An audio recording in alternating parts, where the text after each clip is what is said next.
tonight, Dr. Christian Sell is director of Drexel University's Aging Initiative, a campus-wide effort to support research into the basic biology of aging. He has been a faculty member of the Department of Biochemistry and Molecular Biology at Drexel since 2008. And prior to joining Drexel's College of Medicine, he was an associate investigator at the Lankenau Institute for Medical Research, an assistant professor at Medical College of Pennsylvania, where he earned the Nathan Schock Center of Excellence in Aging Young Investigator Award, and served as director of the Molecular Pathobiology Graduate Program. Dr. Sell is a former faculty member of the Sidney Kimmel Cancer Center at Thomas Jefferson and Temple Universities. He is a member of the Endocrine Society, the Gerontological Society of America, IGF Society, and Philadelphia Cancer Research Association. MIT Technology Review recently listed one of Dr. Sell's current research projects as one of 2020's 10 breakthrough technologies. He received his PhD from Albany Medical College in Albany, New York, and completed his postdoctoral training at Temple University.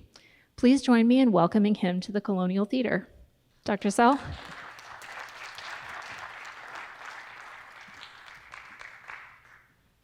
You want to come up?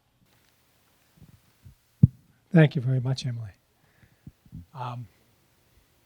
Good evening. Hi, everyone. I'm Chris Sell. I'm from Drexel University, and we study aging in the lab. That's what we do. It's kind of I guess it was esoteric, like 20 years ago. I thought you could never really study aging. It seemed like an intractable problem. But interestingly, over the last, I guess, 10, 15 years, things have changed a little bit. I mean, certainly, we're not going to be nowhere near some of the things we saw in the movie. And I have to apologize after all the wonderful cinematography. You're stuck with my poor little PowerPoint. But I think there's a lot of interest and a lot of interesting things happening. And but as you'll see, there's a long way to go. And there's an awful lot of hype in the field, which is always a problem. And so what I thought I'd do is kind of just go over a little bit of two things. One is sort of the basic idea. Let's see if I can get the laser pointed to work. Shorter, doesn't work. It's okay. No, anyway, in the first part, we'll talk about just why do we age? And this is, kind of a fundamental, really, again, a little bit esoteric. What dictates species lifespan? Why do humans live long? Why do mice live short? And that's a fundamental thing. Each species has a characteristic lifespan. And that drives like everything in biology, right? And as you'll see, it's a real, I think, fundamental evolutionary question. And in the second part, I thought we'd talk about interventions, which of course is some of the things that we're interested in. Calorie restriction. I'm going to talk about this drug rapamycin, which is really interesting. I've condensed things. I don't want to keep you too long, but go through some of those things, and then finish up with maybe where are we? What can we actually do to improve our aging and maybe enhance our lifespan? And I think I would have to disclose you, there's no surprises here in the end, you'll see. So aging, we know, is characterized by an increased vulnerability to disease. And that's probably the best definition of aging if you think about it. As we age, we're more vulnerable to every single disease. And this curve is a CDC curve I took from, I think, it's a while ago now, 2002. I'm aging as well.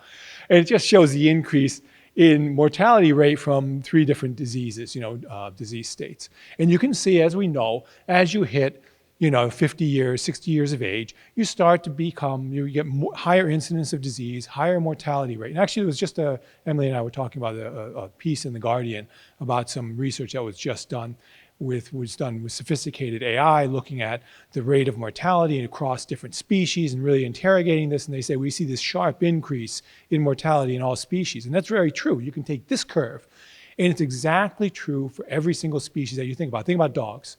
It's exactly the same curve, just the scale is different.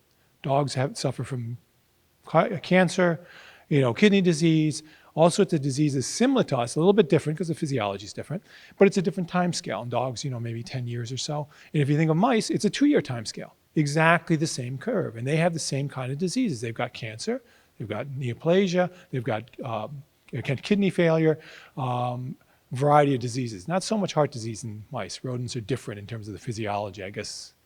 unfortunately. Pigs are closest to us in terms of our heart disease. So I think that the point is that in every species, this exactly identical a curve exists. And so there's a commonality there in terms of species lifespan. And what dictates that? And so I've condensed that just in one slide. Basically, going back to the 1800s, August Weismann came up with this idea that the germline is immortal. And this is true. Species is immortal, but the body is not. The body ages, even Wolverine. So this is a fundamental idea that called now, he could originally call it the Disposable Soma Theory. And you can look it up in Wikipedia. It's, there's a couple of pages on it. It's interesting. There's a fellow, Tom Kirkwood in England, who's a big proponent of this. Honestly, there are other theories on aging, but to me, this is the one that really there's the most evidence for. I think that this disposable soma theory explains a lot. So basically, it says that there's an allocation of resources between maintenance and reproduction. If you go back to species, think about the short-lived species like mice. Mice are under a high rate of predation. Everybody's chasing them. Foxes, cats. I mean, the small rodents is kind of the bottom of that food chain. And so there's a high reproductive rate to maintain that population. And that comes with a cost. The cost is a decreased maintenance. And if you think about it, like gestation time correlates with age, lifespan. Larger animals, big mammals, elephants, longer gestation time, longer lifespan. That correlation generally trends throughout all species. So this is like an idea that is, I think, there's a lot of evidence for. I'm not going to show you lots of data, but this is the idea that basically it's reproduction or maintenance. Reproduction, maintenance, a balance between the two. And that's what dictates the lifespan.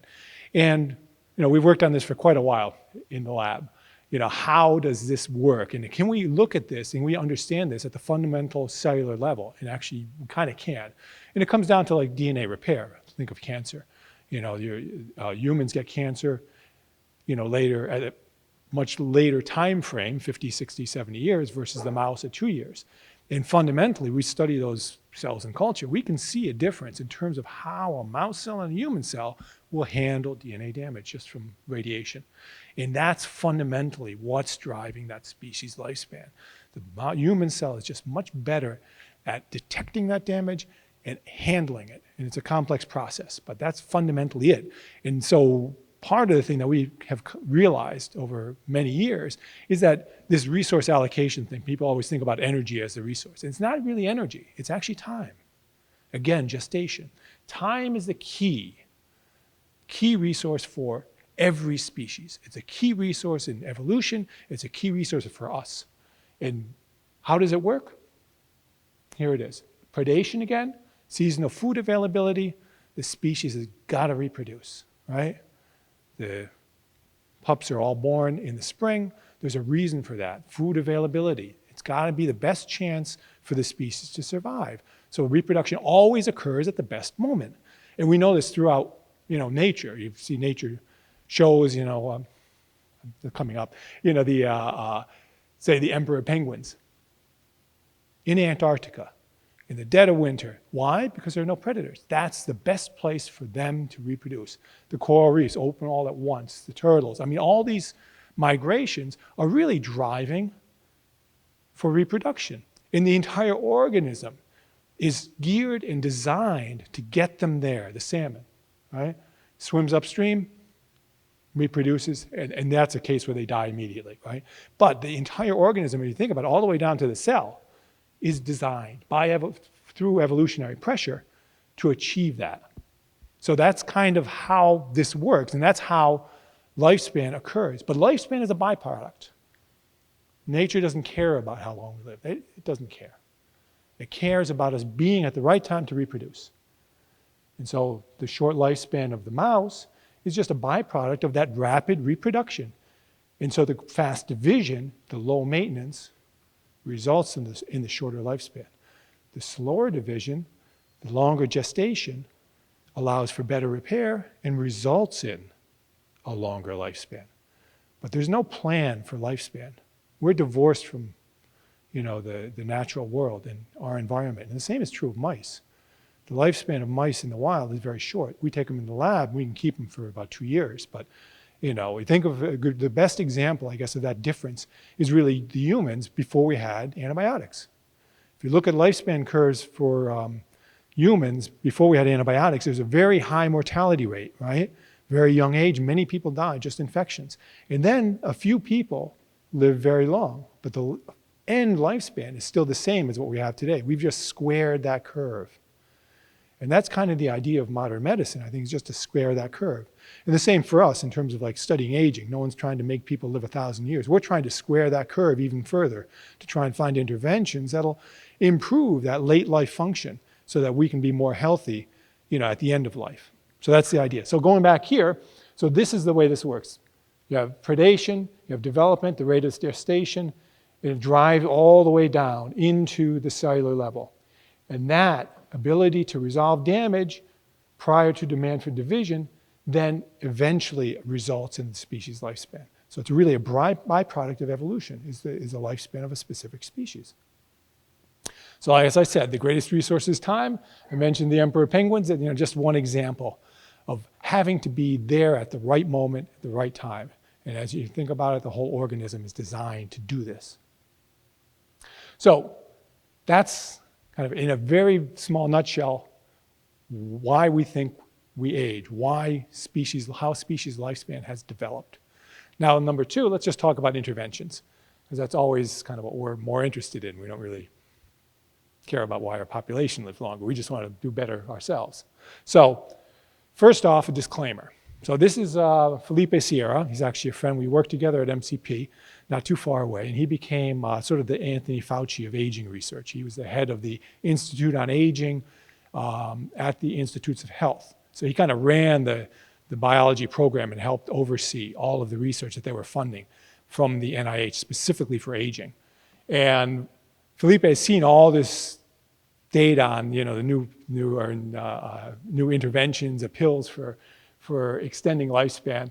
And what Felipe says is, sure, it's great if you're a mouse, because all of the studies are in mice.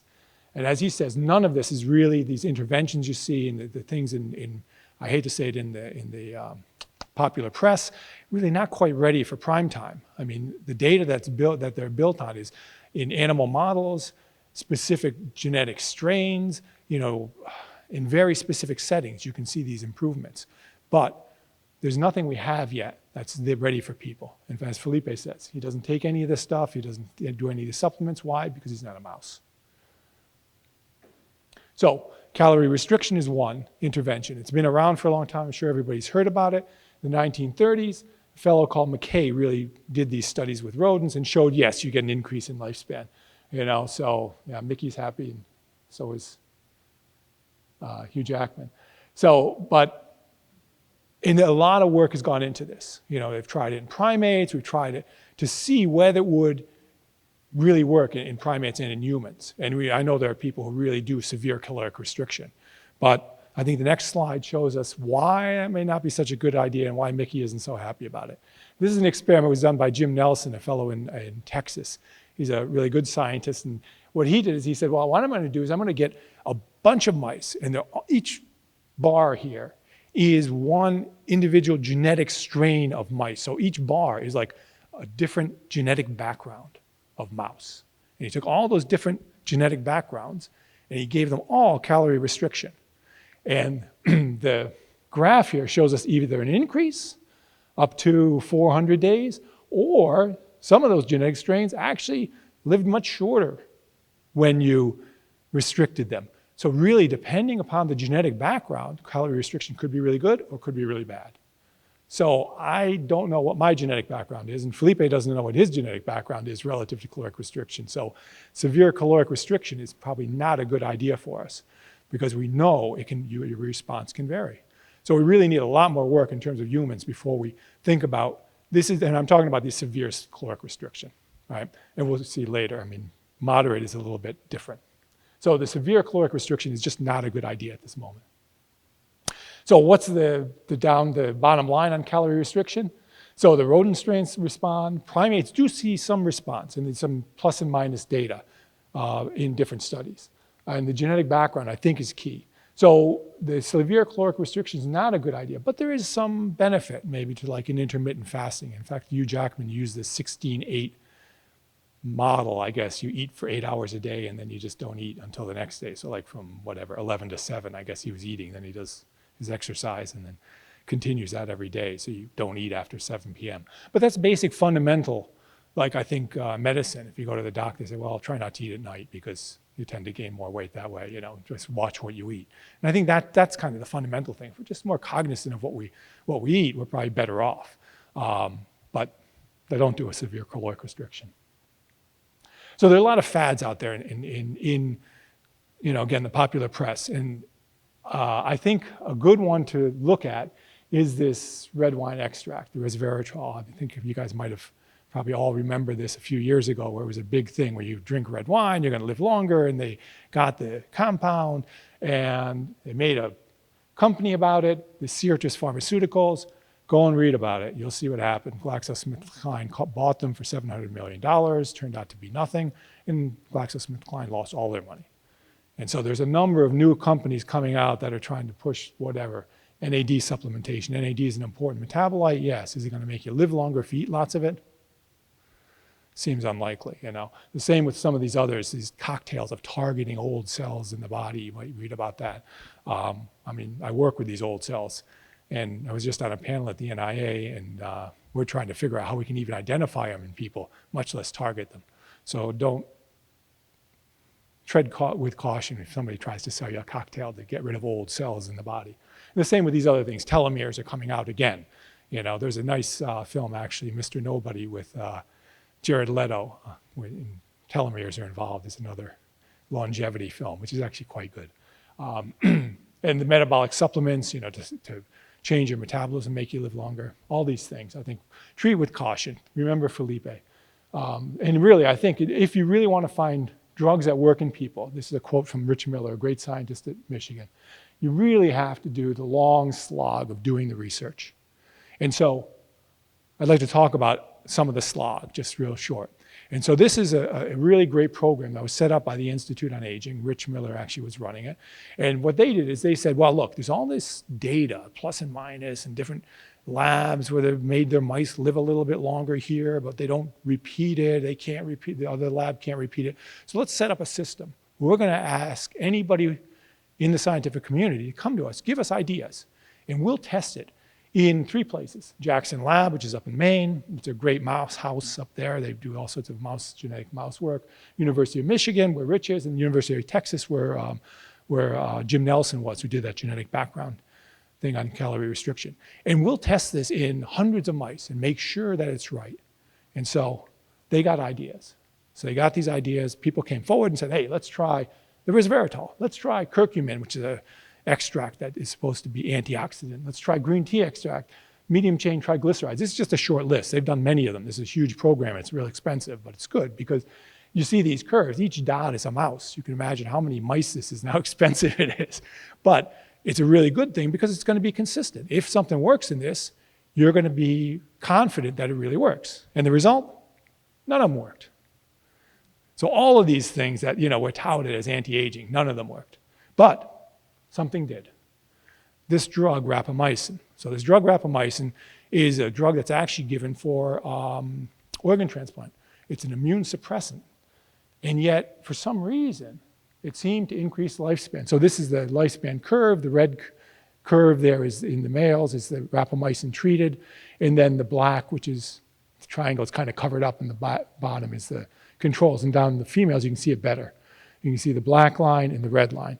And the nice thing is, with this drug, in every single animal that's been tested, there are flies or worms, the scientists, we work with all these things, the rapamycin works.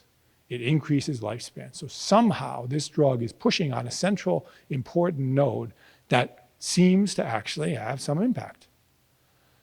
It has some benefits in terms of late life disease. So a lot of model systems in Alzheimer's, this is a mice that have mutations that create kind of an Alzheimer's model. Not perfect, but people use it. It seems to help cognition, Huntington's disease. The real interesting one is this improved vaccine response, because this was done in humans down in Australia. They actually gave people the drug for a short period. This is elderly people. Then they gave them a flu vaccine and see whether you could increase the titer, basically the antibodies you make against the virus. And that seemed to work. So this drug somehow, it's not just an immunosuppressive, it seems to shift the immune system and improve it. And it's getting a lot of late life benefits out of it. So it seems to, when we did this is the one that Emily mentioned, we did it, put it on just the skin because it was accessible. As you'll see, the problem with this is there's side effects, like every drug. And so the idea was, well, how can we, with all this data and all these different models, how can we possibly move forward and say, does it really impact, human tissue? So we just put it on the skin and found that, in fact, it does seem to decrease some of the markers of aging. So that was kind of a big deal at that time. So, it's again, moving forward incrementally, trying to understand how the drug works. Really, it's super complex because each cell gets hit by the drug. Each cell in the tissue changes. How do you understand that? It's not easy, but we got to do that very slowly and figure it out. So the downsides, as I say, why we did the skin, is that there are side effects to the drug. You can get new onset diabetes, hyperlipidemia, nausea, some edema, potentially the immune suppression you got to watch out for. So there are a lot of things that make everybody hesitate to say, well, we're going to run out and get it. And in fact, you can be careful because if you go out again on the web, you can find places where you can probably find rapamycin and buy it. But again, think of the genetics, think of calorie restriction. It's not ready for prime time, as Felipe says. Another step that's being moved forward, this is kind of interesting and something that's kind of cool. This is the dog project. This is run out of University of Washington by a fellow named Nat Kaberlein. And again, this was kind of Rich's idea originally. He said, well, what we should do is we should take the rapamycin and give it to dogs and see how they do, because dogs share our environment. They're, genetically outbred, lots of variation, and we'll be able to figure out if they really get some benefits in late life with the rapamycin. And so they're actually starting this. So they have a dog project, they've started it, they've done like so-called phase 1 studies, give just a little bit of the drug to see whether, you get bad effects. That's how you kind of move a drug into humans, like the FDA. You do a phase 1 study, a very, very low dose, just to see whether there's toxicity. And so they're doing that with the dogs, and then very slowly they'll try to move out and develop this thing. So obviously it's going to take a long time, but I think it's the right way to do it. So this is kind of cool. So if you're interested, this is Radiolab did a piece on rapamycin. So you can find it on the Radiolab podcast. So it's kind of it's a really interesting story because rapamycin was actually found on Easter Island. It's made by bacteria from the soil of Easter Island. That's why it's called rapamycin, for Rapa Nui. So it's got this long and intricate, interesting backstory to it. It was almost lost to mankind at one point when a scientist smuggled it out of Canada and brought it down when he moved to Princeton. And that's how the research continued, and then it blossomed further. So it's really interesting. So long and the short, we're working on it, but nothing's ready for prime time. So I think that's kind of the expected answer. So what can we really do? I think, a balanced, healthy diet, don't do severe caloric restriction, not CR. You don't really want to restrict, just don't overeat. Just be careful and think about it a little bit. A little bit of exercise, including your daily routine, will work, and reduce stress and have a positive outlook. And just to kind of give one example of how much impact this can have, this is a study that was done. This is the population study, the Norfolk Prospective Population Study.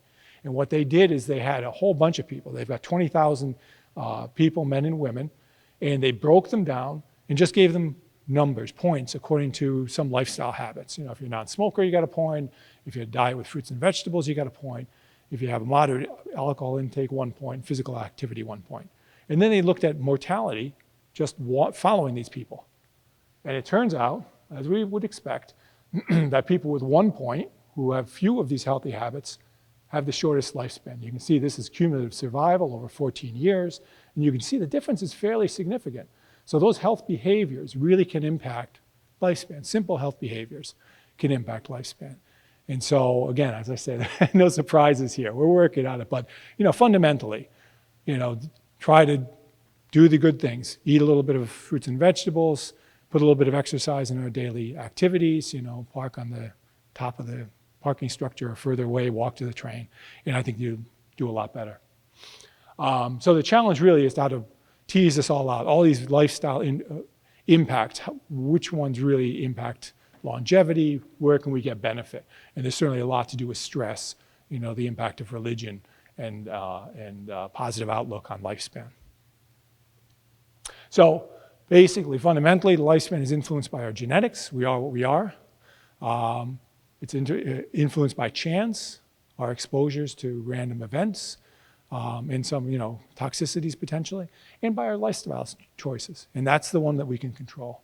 So in the end, I think that's the final message, and then just leave you with our lab. I have a small lab. This is Manali and Lisa, who are working with me right now, some past students. This is Antonello Lorenzini. He's in the University of Bologna, and we worked together on that species thing for many years, so I wanted to put him up there.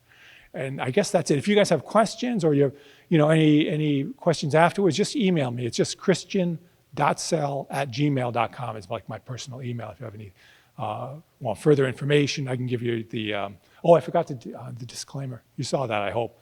I was involved there's a company that spun off that topical thing, so we are involved in that, but it's, it's very, very, not even really a company, it's a couple of people, so. And I guess that's it. Yeah, I have time, certainly. I don't want to keep you, I know. Sure. A couple of slides back, you mentioned here now about a positive outlook on life. How in heaven's name do you measure that for research, and how do you? Yeah, that's a great question. I mean, how do you quantify that?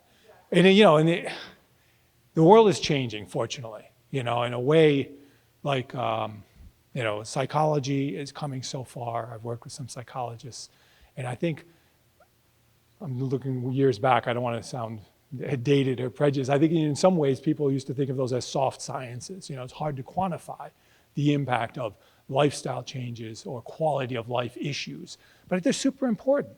We know that. It's just hard to quantify. How do you what kind of scale can you use? I mean, I'm a lab guy. We put a drug on and we see like a response, but it's hard to measure that. And people do that simply, you can do it prospectively, and there are ways you can do it, and people are really getting very good now at modeling this. Actually, we have some folks at Drexel who are very good, who are doing that in nursing school. So they're like trying to create statistical designs. You can do it on a population basis. You have one population, you try to match them and see what the differences are, and then track them. But it is tricky, yeah. Oh, go ahead, sorry, I'll get you next. I think it's great. Okay, well, Do you follow ID? Is there a disease susceptibility analog to Kleiber's law? And have you ever thought about sort of a fee? You're gonna have to give me Kleiber's law. It's metabolic scaling from I think to exponent per mass. Mm-hmm. Yeah. You mean within species or between species? With mammals? Yeah. Okay, he was asking whether there's a correlation between, I guess it's metabolic mass and metabolism and lifespan in different species. Is that correct? Well, there's an equation for it. Okay. Right? So and you had those graphs up for disease susceptibility. Right. So there's sort of an analog to that. Not that I'm aware of, but there's a lot that I'm not aware of, so I'm going to have to put that disclaimer out there. And I'm not familiar with specifically the metabolic, scale that you're talking about. So he's asking, is there like a similar scale to the vulnerability curve of the different diseases with either body mass or metabolism, right? So does metabolism relate to vulnerability to disease, I guess is the question. Yeah, and I am not aware of the data, and I don't know whether there's good data. I mean, there used to be like rate of living theories and that kind of stuff, but they're a little bit debunked, to be quite honest. And it gets complex because metabolism is intertwined with sugar and diabetes and that kind of utilization, and there are a lot of pathologies that are involved there. In fact, like one of the anti-diabetic drugs they're trying to use for anti-aging, maybe. But, what does that mean? Are you just reducing blood sugar, which is probably a good thing in general, and then that reduces pathology? So it's a complex question. So I guess the short answer is no, and probably I'm maybe not the perfect expert to answer it. But let me get this one, I'll come back. You had a slide that said at the beginning of section 2, the interventions, and you listed a bunch of things. I couldn't write them down fast enough. Oh, I'm sorry. So you had growth hormone and estrogen and testosterone, and I'd like to know what the rest were, and then I want to circle back to, could you zero in on what are the reasons why you even listed these interventions, what amount of utility do you see them, effectiveness, and zero in on testosterone and estrogen. Okay. Yeah, I took those slides out because I didn't want to put too much data in here for you. So I apologize. But so the estrogen and the testosterone story is that, of course, like testosterone, you can improve muscle mass, et cetera. And same with growth hormone, like Sylvester Stallone and the bodybuilders using growth hormone to increase size. And there's been a lot of thought that it may improve late life function and maybe longevity, but it actually shortens lifespan. And we know this. So well, testosterone is tricky. I've got to watch out. And again, it's complex. It depends on really the individual. Just doing supraphysiologic doses of testosterone, bad. If you have someone who really is lacking in testosterone, you need it. So I think there's a medical need for some testosterone supplementation. And there may be some room for improvement late in life if you give testosterone. My dad was an old GP, actually, and he used to give his old men patients like 1/8 of a piece of a testosterone pill, which is like super low dose testosterone, and the guys did better. And I think there is data out there, that it's plus and minus. I had some slides like meta-analysis of bone mass and muscle strength, trying to understand, is there really an impact of testosterone late in life? And the data says kind of no out of those studies, but they're not that clean, And again, if you've got a mix of genetic backgrounds and different pathologies and diseases, and you give them one intervention, you may miss something. It's the same with like Alzheimer's. We know Alzheimer's is multiple etiologies, and yet we put them all together and we hope to find one drug that will impact those, and we may miss something because of that. You didn't mention the others: growth hormone, testosterone, estrogen. What were some of the other ones that you listed? Well, I can go back. I don't remember. I don't know what I listed there.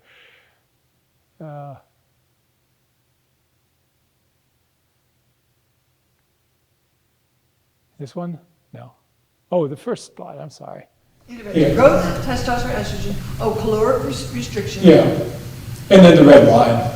And then rapamycin and red one. Okay. Yeah, I didn't want to make an extensive list, and I wanted to do the new ones, the NAD. Sorry.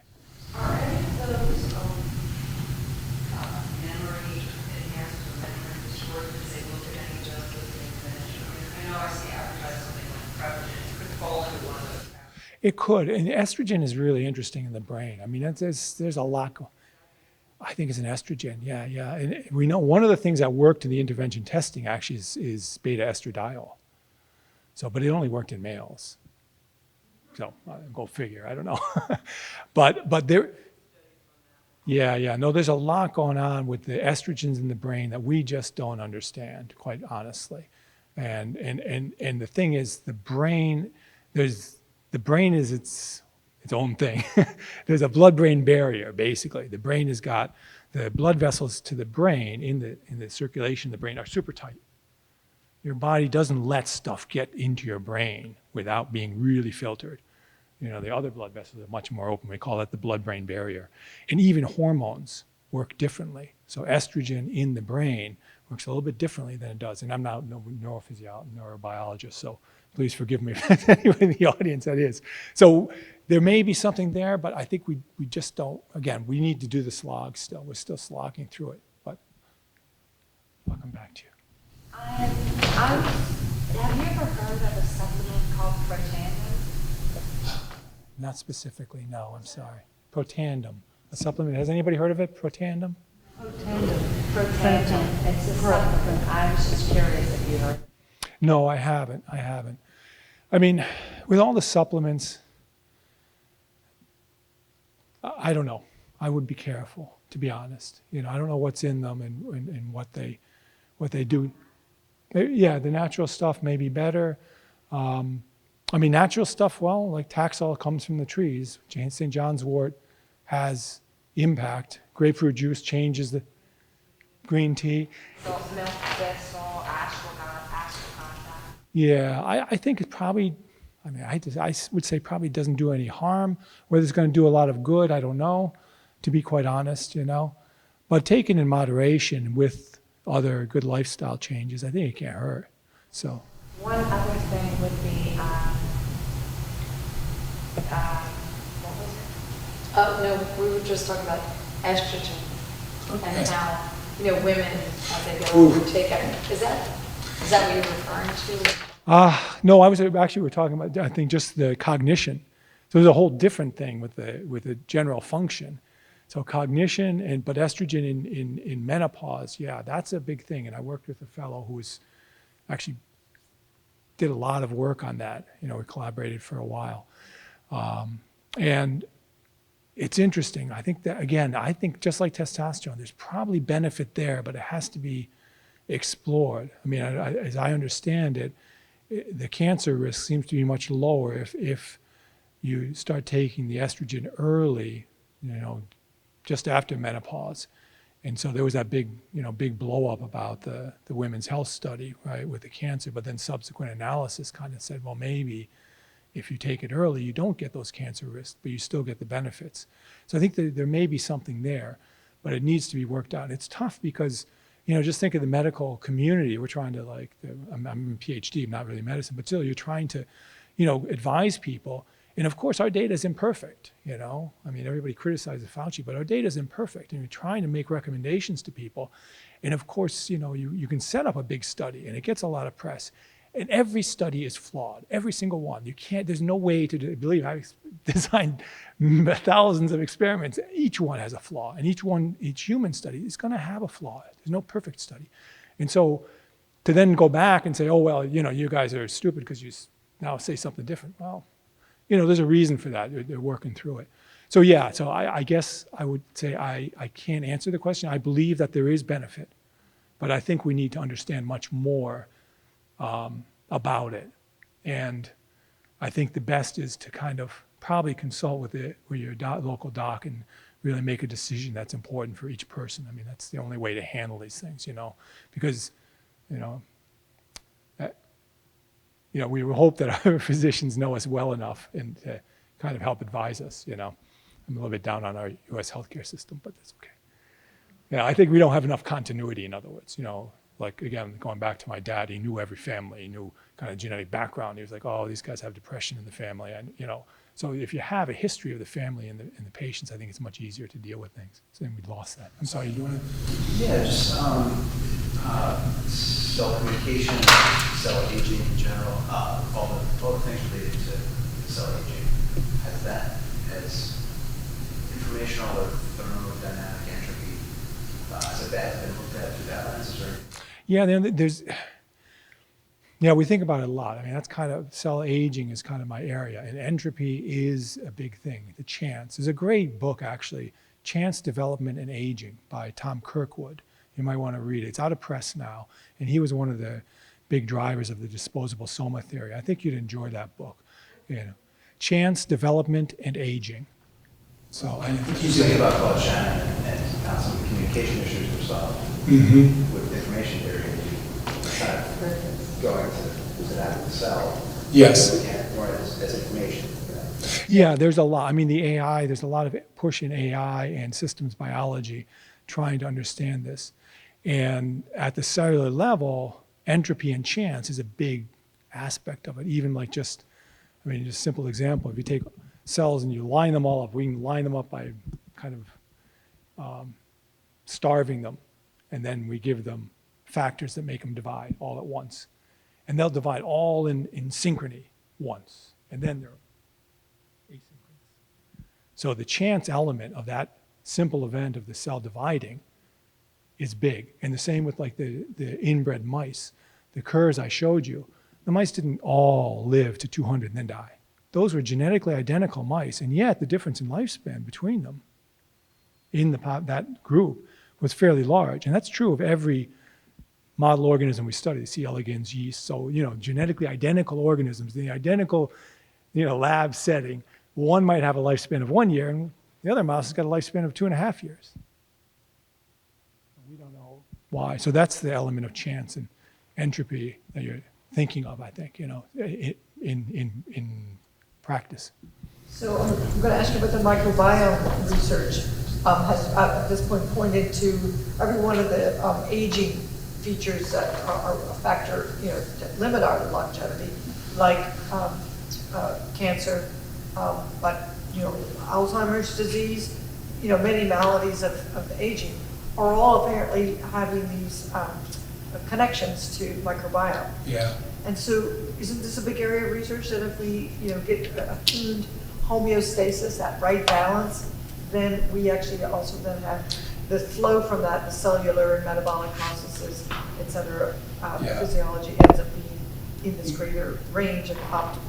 Yeah, no, absolutely. I have good friends who work in microbiome, and unfortunately, the aging question is tough for microbiome. I mean, there's a lot of research there. We'd love to get at it, but I think it's a difficult question to get at. And you're absolutely right. The balance between the microbiome and the body, it's a symbiotic relationship, right? If we mess that up, you're out of balance, Antibiotics do it. Yep, I have a good friend who works on C. difficile, which is it's an infection that you get if you use antibiotics and clear your gut, then the C. difficile bacteria go in there and it's bad. And older people are more susceptible. So yeah, I think there's a lot there and a lot we don't know. But we need, we just need more work on it.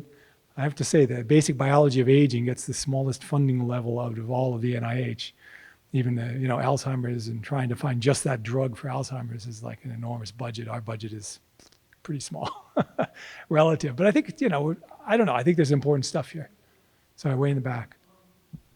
So my question is about the rapamycin. You said it was an anti-inflammatory, and I'm wondering if the research you've seen has shown a correlation between that property or another property of the drug that isn't discovered. Because where I'm coming from is I have Crohn's disease and they have me on anti-inflammatories for it.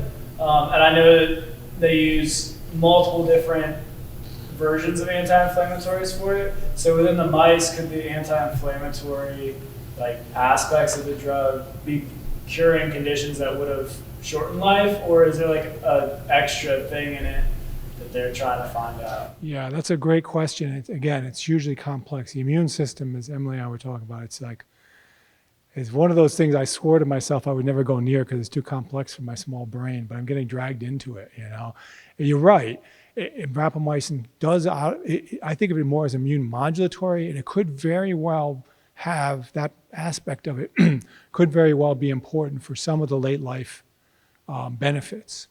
Again, I think, so this drug hits every single cell because every cell uses that pathway, that key nutrient sensing pathway, and it regulates, unfortunately, every cell fate decision. So if you think of the stem cells, if you give that drug rapamycin, actually the stem cells stay more stemmy. They maintain themselves.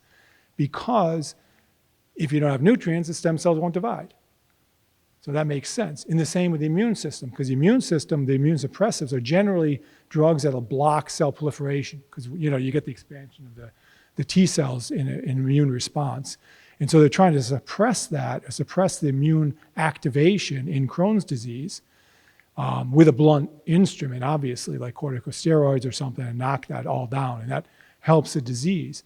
But I think in the end, we need to fine tune it and understand better where you can get that positive effect without the negative side effects. I know I'm not really answering your question. I apologize, because I don't think there is an answer, to be honest. It's a complex question. I'm not an immunologist. But I think you see what I'm saying is that it's a huge, complex system. I think that, yes, the anti-inflammatory aspects are very important. Is it everything? Probably not, but it is an important component. That would be the short answer. Emily, sorry. What does the data say about longevity in humans who don't reproduce? Well, Since that was a central part of your yeah. Put a hole in me. I don't know the data there, to be honest. And I'm not sure there is good data on people who don't reproduce. And it gets complex because we know breast cancer is higher rate in women who don't reproduce. So, You know, those specific, the problem with longevity studies often is that a very specific pathology can confound that. So it may be that there's benefit, you know, in terms of longevity to not reproducing.